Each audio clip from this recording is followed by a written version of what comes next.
ओम शांति। 18 जुलाई 2025 की प्रातः मुरली में बाबा ने कहा, मीठे बच्चे, अपने ऊपर आपे ही रहम करो। बाप जो श्रीमत देते हैं उस पर चलते रहो। बाप की श्रीमत है, बच्चे टाइम वेस्ट ना करो, उल्टा कार्य करो। मीठे बच्चे, अपने ऊपर आपे ही रहम करो। बाप जो श्रीमत देते हैं उस पर चलते रहो। बाप की श्रीमत है, बच्चे टाइम वेस्ट ना करो, उल्टा कार्य करो। प्रश्न है, जो तकदीरवान बच्चे हैं उनकी मुख्य धारणा कौन सी होगी? उत्तर है, तकदीरवान बच्चे सवेरे सवेरे उठकर बाप को बहुत प्यार से याद करेंगे। तकदीरवान बच्चे सवेरे सवेरे उठकर बाप को बहुत प्यार से याद करेंगे। बाबा से मीठी मीठी बातें करेंगे। कभी भी अपने ऊपर बेरहमी नहीं करेंगे।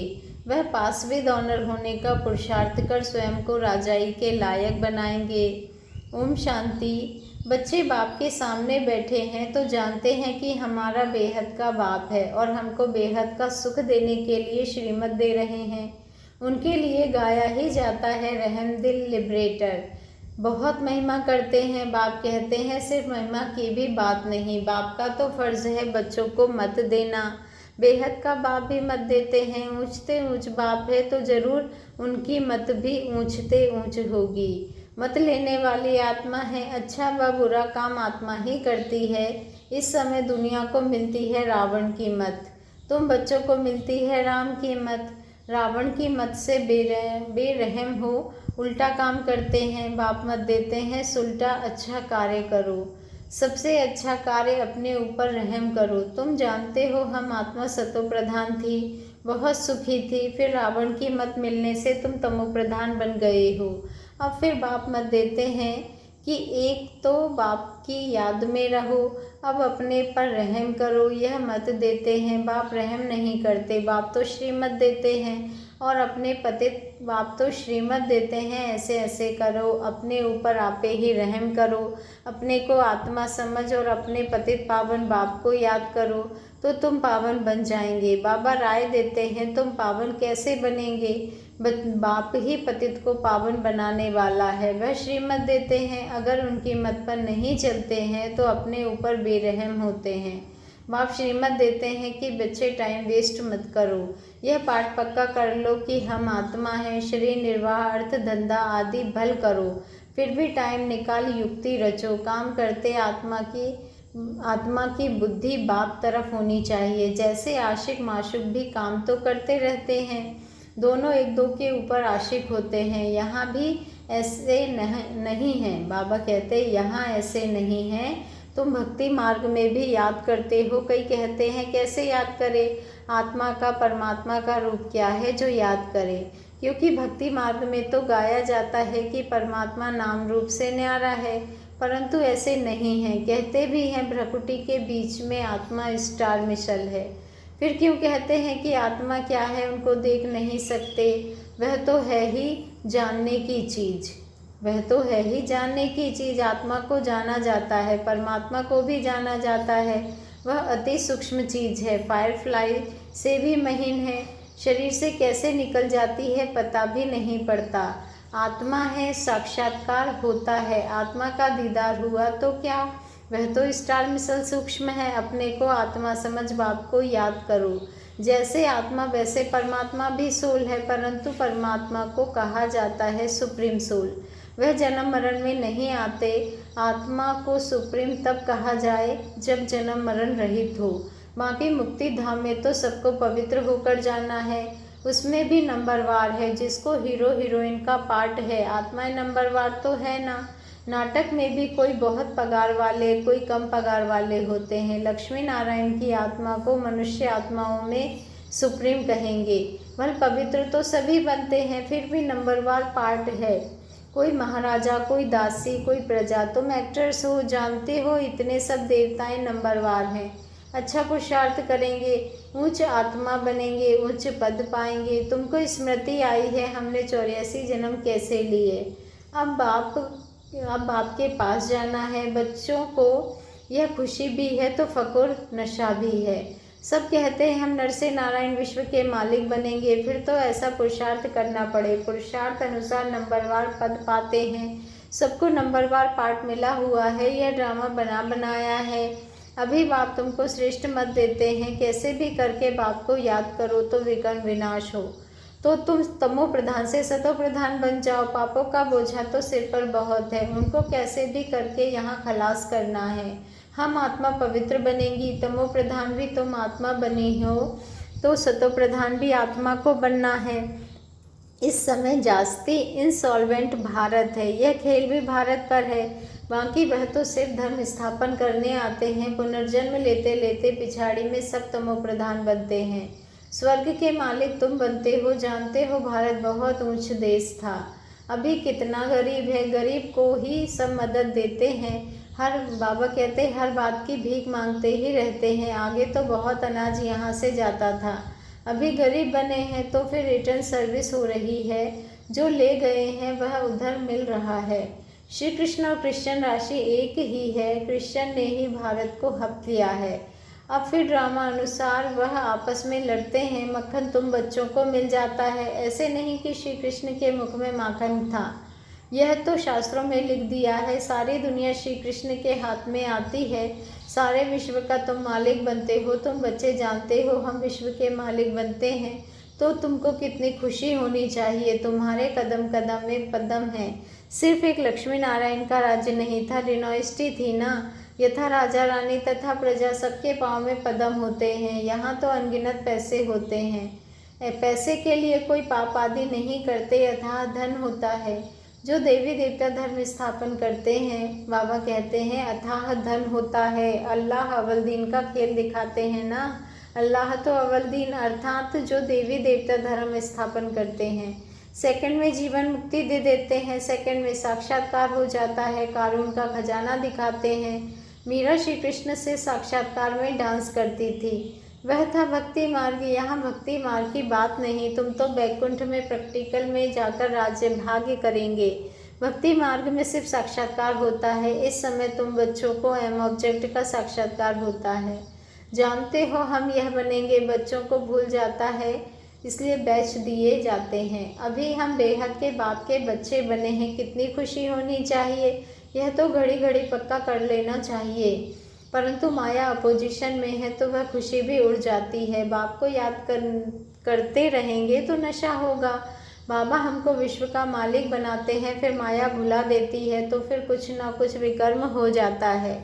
तुम बच्चों को स्मृति आई है हमने 84 जन्म लिए हैं और कोई 84 जन्म नहीं लेते हैं, यह भी समझना है। जितना हम याद करेंगे उतना उच्च पद पाएंगे और फिर आप समान भी बनना है, प्रजा बनानी है। Charity begins at home. तीर्थों पर भी पहले खुद जाते हैं, फिर मित्र संबंधी आदि को भी इकट्ठा कर ले जाते हैं। तो तुम भी प्यार से सबको समझाओ, सब नहीं समझेंगे। एक ही घर में बाप समझेगा तो बच्चा नहीं समझेगा। माँ बाप कितना भी बच्चों को कहे देह दुनिया से दिल नहीं लगाओ, फिर भी नहीं मानेंगे, नहीं, तंग कर देते हैं। जो यहाँ का सैम्पलिंग होगा वह फिर आकर समझेंगे। इस धर्म की स्थापना देखो कैसे होती है, और धर्म वालों की सैम्पलिंग नहीं लगती, वह तो ऊपर से आते हैं, उनके फॉलोअर्स भी आते रहते हैं, यह तो स्थापन करते हैं और फिर सबको पावन बनाकर ले जाते हैं। इसलिए उनको सतगुरु लिबरेटर कहा जाता है। सच्चा सतगुरु एक ही है, मनुष्य कभी सदगति नहीं पाते, सदगति दाता है ही एक। बाबा ने कहा सदगति दाता है ही एक, उनको ही सतगुरु कहा जाता है। भारत को सचखंड भी वह बनाते हैं, रावण झूठखंड बना देते हैं। बाप के लिए भी झूठ, देवताओं के लिए भी झूठ कह देते हैं। तब बाप कहते हैं हियर नो इविल। इनको कहा जाता है वैश्यालय। सतयुग है शिवालय। मनुष्य समझते थोड़े ही हैं, वह तो अपनी मत पर ही चलते रहते हैं। कितना लड़ना झगड़ना चलता रहता है। बच्चे माँ को, पति स्त्री को मारने में देरी नहीं करते, एक दो को काटने में भी देरी नहीं करते। कैसी गंदी दुनिया है। अभी तुम क्या बन रहे हो? यह एम ऑब्जेक्ट तुम्हारी सामने खड़ी है। तुम तो सिर्फ कहते थे कि हम पतित पावन आकर हमको पावन बनाओ, ऐसे थोड़े ही कहते थे कि विश्व का मालिक बनाओ। गॉड फादर तो हेवन स्थापन करते हैं, तो हम हेवन में क्यों नहीं हैं?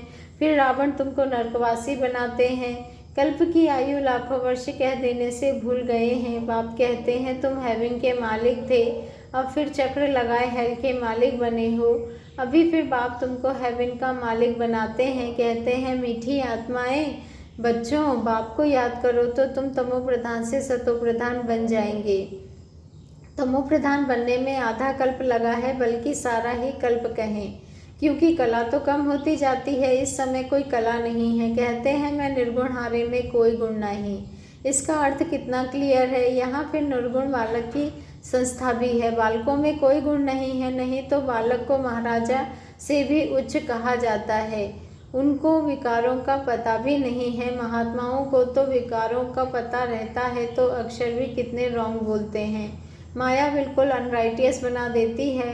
गीता पढ़ते भी हैं, कहते भी हैं भगवान उवाच काम महाशत्रु है, वह आदि मध्य अंत दुख देने वाला है। फिर भी पवित्र बनने के लिए में कितने विघ्न डालते हैं। बच्चा शादी नहीं करता है तो कितना बिगड़ते हैं। बाप कहते हैं तुम बच्चों को श्रीमत पर चलना है। जो फूल बनने का नहीं होगा, कितना भी समझाओ कभी नहीं मानेगा। कहाँ बच्चे कहते हैं हम शादी नहीं करेंगे, तो माँ बाप कितने अत्याचार करते हैं। बाप कहते हैं जब ज्ञान यज्ञ रचता हूँ तो अनेक प्रकार के विघ्न पड़ते हैं, 3 पैर पृथ्वी के भी नहीं देते। तुम सिर्फ बाप की मत पर याद कर पवित्र बनते हो और कोई तकलीफ नहीं। सिर्फ अपने को आत्मा समझ बाप को याद करो। जैसे तुम आत्मा इस शरीर में अवतरित हो, वैसे बाप भी अवतरित हैं। फिर कच्छ अवतार मत्स्य अवतार कैसे हो सकते, कितनी गाली देते हैं। कहते हैं ना कंकड़ पत्थर में भगवान है। बाप कहते हैं मेरी और देवताओं की ग्लानि करते हैं, मुझे आना पड़ता है। आकर फिर तुम बच्चों को फिर से वर्षा देता हूँ, मैं वर्षा देता हूँ, रावण श्राप देता है। यह खेल है। जो श्रीमत पर नहीं चलते तो समझा जाता है इनकी तकदीर इतनी ऊंच नहीं है। तकदीर वाले सवेरे सवेरे उठकर याद करेंगे, बाबा से बातें करेंगे। अपने को आत्मा समझ बाप को याद करो तो विकर्म विनाश हो, खुशी का पारा भी चढ़ेगा। जो पासवेद ऑनर होते हैं वही राजाई के लायक बन सकते हैं। सिर्फ एक लक्ष्मी नारायण नहीं राज्य करते हैं। डिनाइस्टी बाबा कहते हैं डिनाइस्टी है। अब बाप कहते हैं तुम कितना स्वच्छ बुद्धि बनते हो। इनको कहा जाता है सत्संग। सत्संग एक ही होता है जो बाप सच्ची नॉलेज दे सचखंड का मालिक बनाते हैं। कल्प के संगम पर ही सत्य का संग मिलता है। स्वर्ग में कोई भी प्रकार का सत्संग नहीं होता है। अभी तुम हो रूहानी सैल्वेशन आर्मी। तुम विश्व का बेड़ा पार करते हो। तुमको सैल्वेज करने वाला, श्रीमत देने वाला बाप है। तुम्हारी सद्गति, तुम्हारी महिमा बहुत भारी है। बाप की महिमा, भारत की महिमा अपरम अपार है। तुम बच्चों की भी महिमा अपरम अपार है। तुम ब्रह्मांड के भी और विश्व के भी मालिक बनते हो। मैं तो सिर्फ ब्रह्मांड का मालिक हूँ। पूजा भी तुम्हारी डबल होती है। मैं तो देवता नहीं बनता हूँ तो डबल पूजा हो। पढ़ाई में फ़र्क कितना है, तुम्हारे में भी नंबरवार समझते हैं। खुशी में आकर पुरुषार्थ करते हैं। पढ़ाई में फ़र्क कितना है। सतयुग में लक्ष्मी नारायण का राज्य चलता है, वही वजीर होते हैं। लक्ष्मी नारायण जिनको भगवान भगवती कहते हैं, वह फिर वजीर की राय लेंगे क्या। जब पतित राजाएं बनते हैं तब फिर वजीर आदि रखते हैं।